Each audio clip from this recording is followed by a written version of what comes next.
مەبەستمە لەبارەی دوا پێشهاتەکان و دۆخی غەزە بەگشتی گفتوگۆ بکەین لەگەڵ بەڕێز سولەیمان بەشارات بەڕێوەبەری سەنتەری یەبوس بۆ توێژینەوە و شارەزا لە کاروباری فەڵەستین لە کەرتی ڕۆژاوە لە فەڵەستینەوە ڕاستەوخۆ لەگەڵمە. بەڕێز بەشاراتم کاتت باش، زۆر بەخێر بێ بۆ کوردستان 24. ئێستا ئیسرائیل دەڵێت کە ئێمە رازین بەوەی منداڵانی نەخۆش لە نێو نەخۆشخانەی شیفا بگوازرێنەوە بۆ شوێنێکی سەلامەت. پێتان وایە ئەم هەڵوێستەی ئیسرائیل چی دەگەیەنێت؟ چۆن دەیبینن ئێوە؟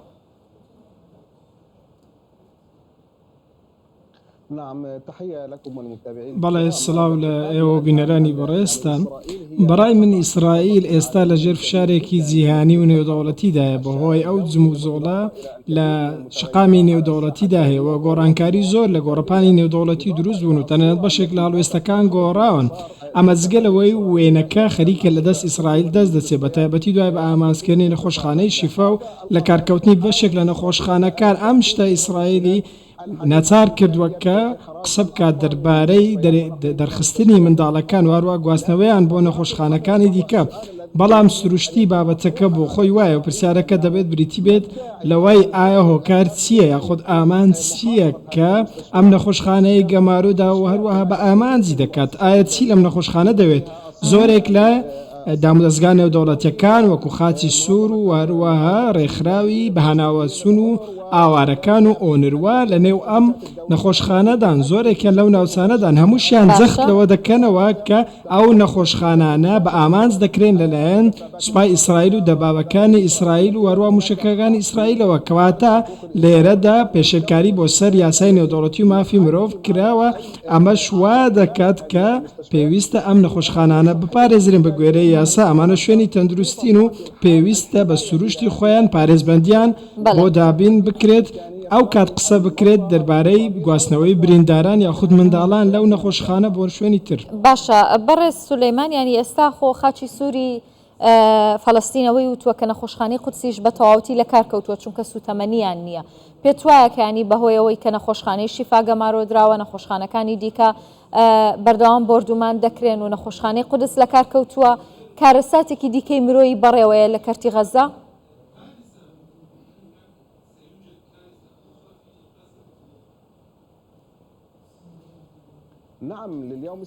بەڵێ بۆ ڕۆژی 37 لە سەر یەکتری ئیسرائیل ڕێگریلەوە دەکات سوتەمەنی بگاتە نەخۆشخانەکانی کەرتی غەزە. تەواوی نەخۆشخانەکان لە پاڵ ئەمەشدا ئەم نەخۆشخانانە تەواوی ئەو سوتەمەنیە یەدەگیان کردبوو، ئەمیشیان بەکارهێناوە، هیچ پێداویستێکی پزیشکیان نەماوە. دەبابەکانی ئیسرائیل لە درێژەی ئۆپەراسیۆنی زەمینیدا ڕاستەوخۆ ئەم نەخۆشخانانە بە ئامانج دەکەن و هەروها لەلایەکی دیکە فڕۆکە جەنگەکان نەخۆشخانەکان بە ئامانج دەکەن وەکو چۆن مەعمەدانی و هەروها نەخۆشخانەی مانگی سوور و شیفایان بە ئامانج کرد. هەموو ئەمانە زەنگی ئەوە لێ دەدەن کە کارەساتێکی گەوری ڕوودەدات ئەگەر جموزۆڵێکی نێودەوڵەتی جددی نەبێت و هەروها وڵاتانی کاریگەر لەسەر ئاستی جیهان جموزۆڵێک نەکەن ئەگەر هیچ نەبێت ڕێڕەوێکی مرۆیی بکەنەوە و هەروەها پارێزبەندی مرۆیی بەم ناوچانە بەم نەخۆشخانانە ببەخشن. چونکە ئەم نەخۆشخانانە وەکو گوتم بە گوێرەی یاسای نێودەوڵەتی پێویستە پارێزبەندی مرۆییان بۆ دابین بکرێت لە کاتی شەڕ و جەنگدا ناکرێت بە هیچ پاساوێک ئەم نەخۆشخانانە بە ئامانج بکرێن. باشە با باسیەوە بکەین کە ینی ئێستا ئیسرائیل بە تەواوی بەرەی باکووری کەرتی غەزەی گەمارۆداوەوە لەوەیە. پێتان وایە ئامانجی ئیسرائیل لەمە چییە؟ ئایا دەیەوێت تەواوی دانیشتوانی بەرەی باکووری کەرتی غەزە ئاوارە بن و ناوچەی خۆیان جێبهێڵن؟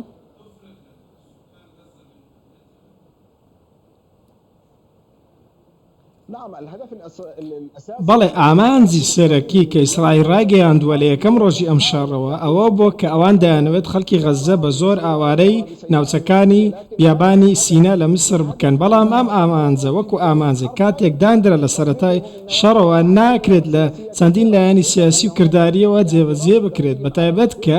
دەبینین بەرەنگارێکی نێودەوڵەتی هەیە، ناڕازاییەکی مسری و نێودەوڵەتی هەیە بۆ جێبەجێکردنی ئەم پلانە. لە بەرامبەردا ئیسرائیل بۆ ئەوەی بەشێک لە ئامانجە زەمینیەکانی بپێکێت و یاخود پێیان بگات هەوڵ دەدات چەند ناوچەیەکی باکوور بە ئامانج بکات بۆ ئەوەی خەڵک بە ناچاری ڕوو لە باشوور بکەن، باش بێنە باشووری کەرتی غەزە. ئەم شتا بارودۆخێکی مرۆیی زۆر خراپی دروست کرد نسکۆیەکی مرۆیی دروست کرد جگەلەوەی کە هێرشەکانی ئیسرائیل و ئەوەی کە ئیسرائیل دەیکات لە بە ئامانجکردنی خەڵکی سیڤیل چەندین کۆمەڵکوژی لێکەوتوێتەوە ئێمە باسی ئەوە دەکەین کە زیاتر لە 11,000 کەس کوژراون لە ماوەی 37 ڕۆژدا لە سەرەتای ئەم شەڕەوە ئەمە ژمارەیەکی زۆر گەورەیە جگەلەوەی 400 یەکەی نیشتە زێبوون بە تەواوی وێران کراون یاخود بەشێکی وێران کراوە ئەمەش شتێکە ناکرێت بەڕاستی خەڵک لەم شوێنانە جا بەسەر بن. باشە لە دوو ڕۆژی داهاتوودا ڕۆژی 4 مانگ برێت ماگۆرگ سەردانی ئیسرائیل دەکات و دواتر ئوردن و قەتەر و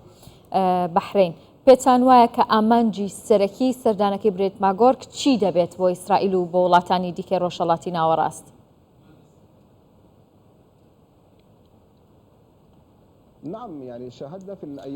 بەڵێ ئێمە بینیمان لە ڕۆژانی ڕابردوودا جموزۆڵێکی دیبلۆماسی نێودەوڵەتی هەیە بەد لە ناوچەکەی لە سەر ئاستی هەرێمی یاخود لە وڵاتانی دیکەش ئەوانەی کە پەیوەستن بە دۆزی فەڵەستینەوە ئامانجی ئەم شتە ڕوون و ئاشکرایە وەکو ئەوەی دیارە هەوڵێکێ لەلایەن ئەو وڵاتانە بۆ ئەوەی ململانەیەەکە هێور بکەنەوە شەڕەکە بێن ئاستێکی کەمتر و ڕێگە نەدەن ئەم شەڕ بێتە شەڕێکی هەرێمی و هەروەها ئەوەش ڕوون بۆتەوە ئێستا بۆ هەموو لایەکە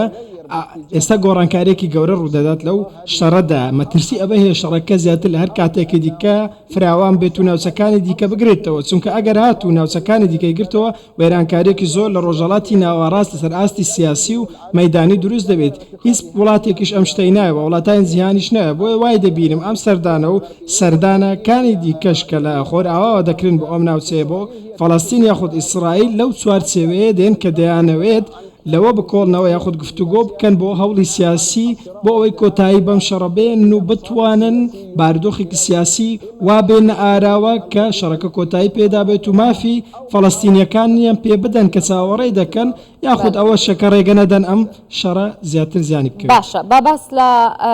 کۆبوونەوەکەی دوێنەی وڵاتانی ڕێکخراوی ئیسلامی و کۆمکاری عەرەبی بکەین لە ڕیاض. لە بەیاننامەیەکدا داوای هەرچی زوو ڕاگررتنی ئەم شەڕە دەکەن پێتان وایە کە ینی فەڵەستینیەکان چاوەڕی ئەو بەیاننامەیان دەکرد لە وڵاتە عەرەبیەکان یاخود زیاتر؟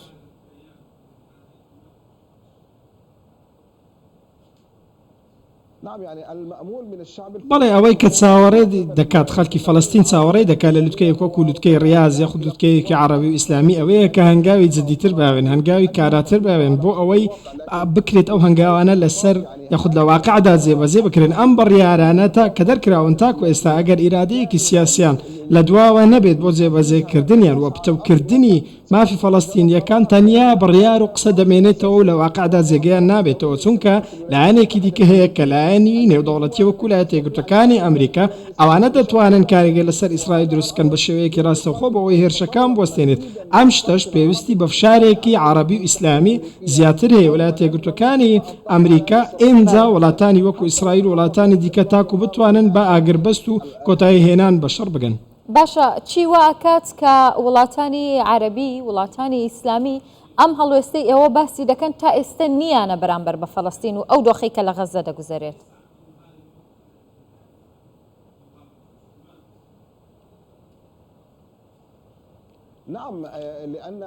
بەڵێ هۆکارەکەی ئەوەیە بەر لە هەموو شتێک ئێمە لە بارودۆخێکی تاکگەرایی دەین واتە هەر یەکەمان بە تاک مامەڵە دەکەین ئەمریکاش کاریگەریەکی زۆری هەیە لەسەر وێناکرد و نەخشەکردنی ئەو سیاسەتانەی لە ڕۆژهەڵاتی ناوەڕاستدان لەپاڵ ئەمانە ئەمریکا هاوبەشی ڕاستەوخۆ ئیسرائیلەوە هەروەها بە هەموو شێوەیەک یارمەتی ئیسرائیل دەدات و پشتیوانی دەکات من وای دەبینم کە ئەم شتە بۆتە هۆکار و یاخود بۆتە ڕێگر و تەگەرە لە بەرامبەر جێبەجێکردنی بڕیارەکان ئەمریکا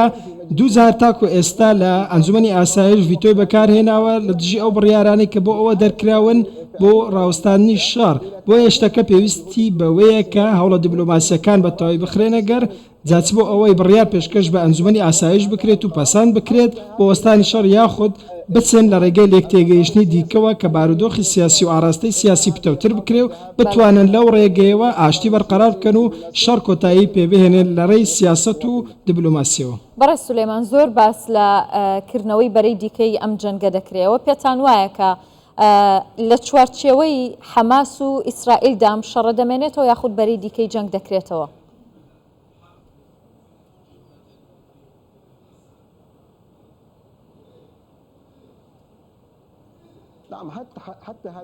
بەڵێ تاکو ئەم ساتە ئێمە قسەی تێدا دەکەن هەموو ئاماژەکان ئەوەمان پێ دەڵێن کە ئەو لایەنە سەرەکیانەی لەم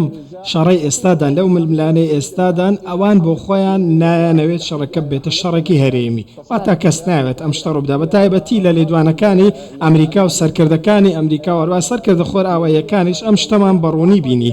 هیچ کەسێک ناوێت ئەم جەنگە فراوان ببێت چەندین هەڵوێستی دیکەشمان لەسەر ئەم پرسە بینی هەڵوێستەکانمان بینی لە ماوەی دواییدا کە نایانەوێشتی واڕدەت بەڵام ئەگەر بێت و ئەگەر بێت و ئەم شەڕە بەردەوام بێت و هەروە بخلی سکەیتە بەرەی دیکە بە هەر زۆرێک لە زۆرەکان و هەروە ئیسرائیل بەردەوام بێت لەسەر کۆمەڵکوژیەکانی ئەوە هیچ زامنکردنێک نابێت بۆ ئەوەی ئەم شەڕە لە شوێنی خۆی بمێنێتەوە و بەرەیەکی دیکە نەگرێتەوە بۆی من وای دەبینم ئەوەی ئێستا پێویستە هەموو لایەنە نێودەوڵەتیەکان بە تایبەتیش فشار بخەنە سەر حکوومەتی ئیسرائیل بۆ ئەوی بەردەوام نەبێت چیتر لەم کۆمەڵکوژیانی لە کەرتی غەزە دەیکات تا بتوانن ئەم هێرشانی ئیسرائیل بەرتەسکەنەوە و هێزەکانی مقاومە لە بەرامبەردا لە لوبنان وەکو حزب الله و هێزەکانی دیکە